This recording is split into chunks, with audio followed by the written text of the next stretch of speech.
method of finding the derivative of an implicit function by taking the derivative of each term with respect to the independent variable while keeping the derivative of a dependent variable with respect to the independent variable in symbolic form and then resolving for that derivative. What are the characteristics of this application of differentiation? First, certain variables are related in a definite way for all values of time under consideration. Second, are given at some particular instance. What are related rates? Related rates involve finding a rate at which a quantity changes by relating that quantity to other quantities whose rates of change are known. Here we have our cylindrical can that is filled with water. Our radius is 20 centimeters, that is equal to 0.6561 feet. Here we have our formula, that is B equal pi multiplied by radius squared multiplied by height. And we have that the rate of change is the same as dV divided by dH, that is equal to 2 feet cubic per minute. And we have to find h prime in terms of t. Then in the procedure, we put the formula that we already have and then substitute the values that we can substitute.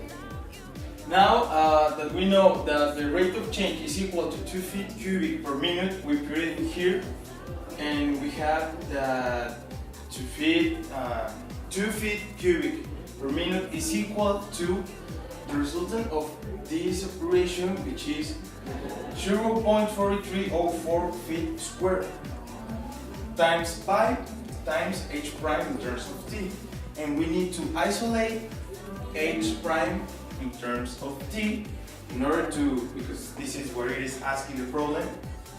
So we divide it here and we have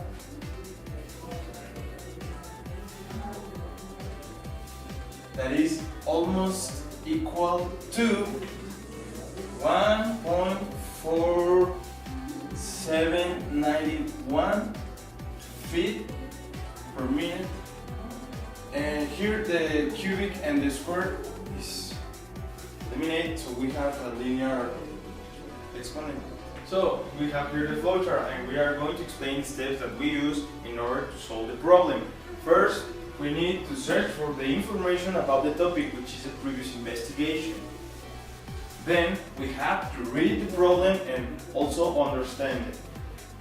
Then we need to identify the variables and know and identify what is asking the problem. Then we need to search for the formula of the geometrical form that is in the problem, in which this case is a cylindrical can. Then we need to do a conversion of units, which we convert from centimeters to The feet. next step of the flowchart is substitute the values that we have. Then we elevate the radius to the square. Then we isolate h prime in terms of t. Then everything we put it in our calculator to calculate the result. And finally we check if the answer is in the units correct, so that we eliminate feet with feet and all the way back.